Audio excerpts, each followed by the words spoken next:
Good morning, sweet ladies. Thank you for joining us in Far Above Rubies today. I'm so very glad that each of you are here. Today we are taking a look at Acts chapter 21 and talking about the thought bound for an audience with the King. We're going to read verse 13 and then we're going to skip down quickly to verse 33 to wrap up the picture we are painting, okay? Verse 13, Paul says this, "Why all this weeping? You are breaking my heart." He says, "I am not only ready to be jailed at Jerusalem, but also even to die for the sake of the Lord Jesus."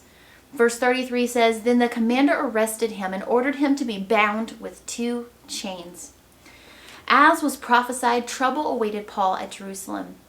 Rioters arose, false accusations were made, and the Roman officers actually arrested him to keep peace in their city, to keep peace with the people.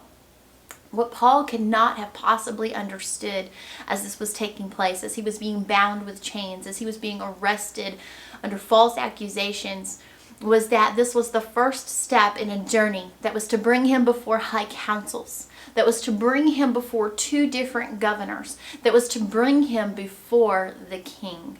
He could not possibly have understood on the front end of his journey, on the front end of being bound by chains, on the front end of this trial, this storm, this dark season, that he was going to be brought to an opportunity to share the gospel of Christ with such high dignitaries in their land.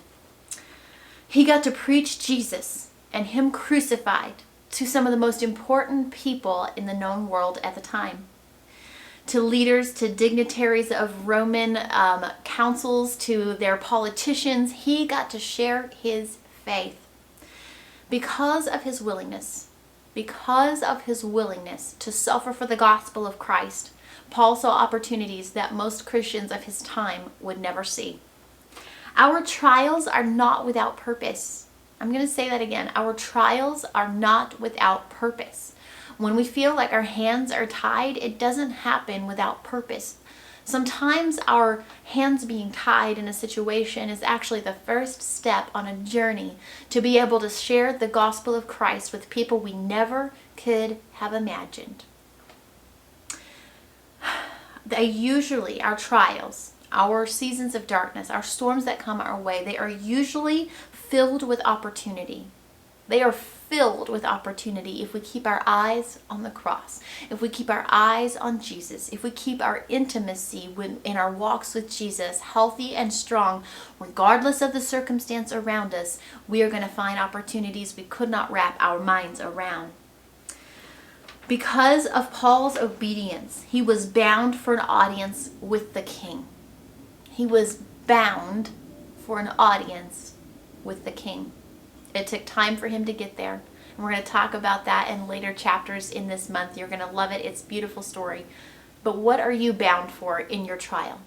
What are you bound for in your circumstance? What are you bound for in your dark season?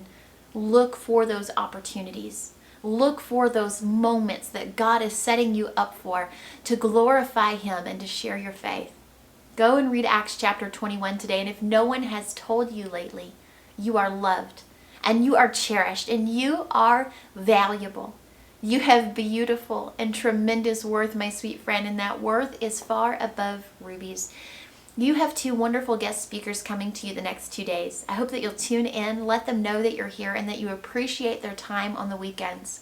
Go find some friends to invite them to join us here in this group this weekend, as we are so close to kicking off yet another new series and some incredible announcements that are coming up in our group that I can't wait to share with you. I will see you all again on Sunday. Thank you for being here, and God bless you.